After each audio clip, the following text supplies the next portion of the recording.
Donc je pense que les chances de créer un nouveau gouvernement dans cette Knesset-là sont de l'ordre de 50%.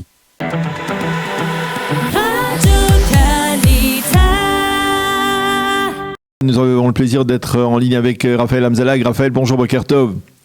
Boker Tov, Daniel. Alors, vous êtes membre du Likoud et je voudrais justement que l'on essaye de mieux comprendre pourquoi, en ce moment, depuis l'annonce de la dissolution du Parlement par Bennett et Lapid, le Likoud, qui jusqu'à présent donnait le sentiment qu'il voulait aller directement vers des élections anticipées, portées par des sondages favorables, eh bien aujourd'hui essaye par tous les moyens d'empêcher de former un gouvernement alternatif. Et puis, seconde question, quelles sont les chances de parvenir justement à concrétiser une telle initiative ?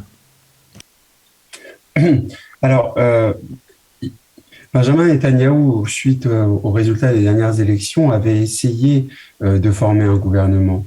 Il avait essayé, vous vous rappelez cette lettre, il avait même proposé un gouvernement tripartite où Sa'ar aurait été Premier ministre pendant 1 an, ensuite lui, ensuite Bennett, ça avait été co-signé par Smotrich et par tous les chefs de parti. Donc en fait, il y a une réelle volonté chez Benjamin Netanyahou d'être Premier ministre et de former un gouvernement avec cette Knesset-là. Pourquoi ? Parce que Benjamin Netanyahou, de façon, a une approche qui est très pragmatique, en fait.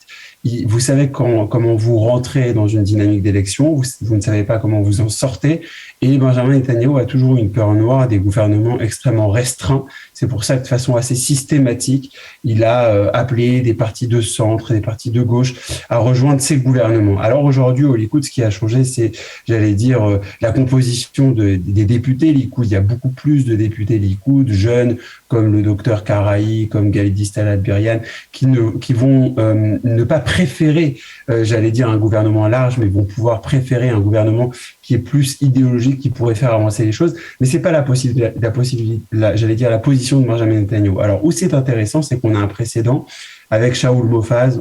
La Knesset avait voté sa dissolution et en l'espace de quelques heures, on s'est retrouvé avec un gouvernement qui a bien tenu derrière lorsque Shaul Mofaz, qui était à la tête de Kadima à l'époque, avait rejoint le gouvernement Netanyahou. Donc je pense que les chances de créer un nouveau gouvernement dans cette Knesset-là sont de l'ordre de 50%.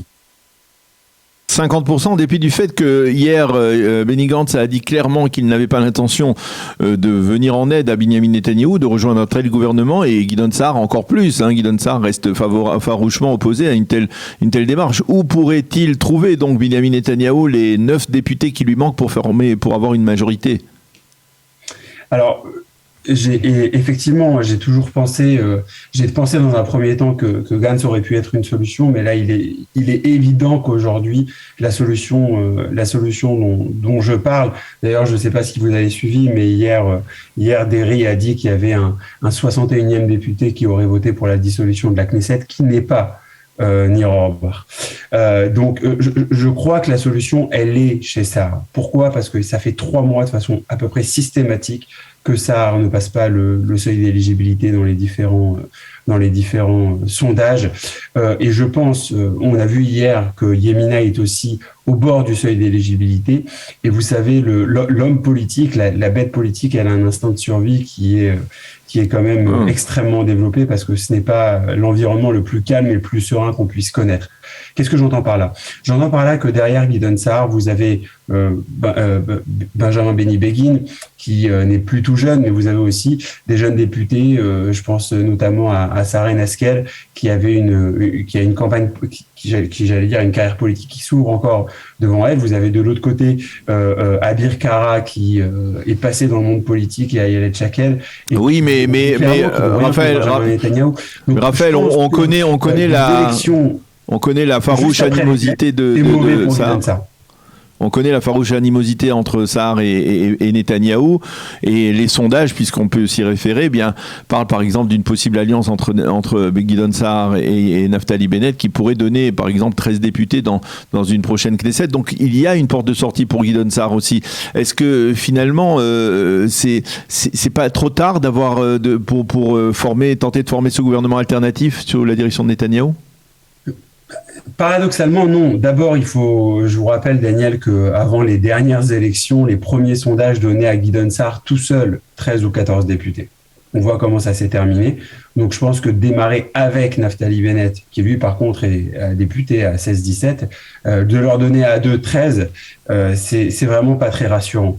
Mais vous savez qui a un gouvernement d'après tous les sondages qu'on a vus hier? C'est Benjamin Netanyahou, parce qu'il a 63 ou 64. Ça fait 3 mois qu'il a 63 ou 64 avec Yemina dans toutes les constellations. Et à aucun moment n'avons-nous entendu Yemina mettre, j'allais dire, un anathème sur Benjamin Netanyahou, comme Gideon Sa'ar a pu le faire. Donc encore une fois, je pense que le pragmatisme, pourquoi je dis paradoxalement, c'est maintenant, parce que tant que, j'allais dire, la loi n'avait pas été votée, tant qu'il était, tant que la lumière encore sur ce gouvernement-là était encore allumée, ils pensaient qu'ils allaient pouvoir s'en sortir. Mais maintenant que, j'allais dire, ça a sonné, c'est fini, eh bien, ils vont réussir, ils vont comprendre que c'est maintenant qu'ils doivent prendre des décisions. Moi, personnellement, je ne crois pas à une alliance entre Bennett et Sa'ar, encore moins une alliance entre Bennett et Sa'ar ou Bennett et deuxième. Je ne crois pas que une telle formation puisse réellement aller challenger le Likoud de Netanyahou et le bloc qui ne fait que se renforcer. Je rappelle que sur l'année qui vient de s'écouler, le bloc est passé de 52 à 60 dans la majeure partie des sondages. Donc il y a vous savez, on dit souvent en Israël on est obligé il faut voir la mégama, il faut voir vers où les sondages se portent. Et les sondages, ils ont une direction très claire. C'est pour ça que je vous dis, et je le maintiens, je me tromperai peut-être, je pense qu'il y a 50% de voir un nouveau gouvernement dans cette Knesset-là. Eh bien, Raphaël Hamzalag, merci beaucoup de nous avoir donné votre avis sur ces derniers développements autour de la formation d'un gouvernement alternatif dirigé par Binyamin Netanyahou. Merci d'avoir été avec nous ce matin. Bonne journée et à bientôt. Bonne journée.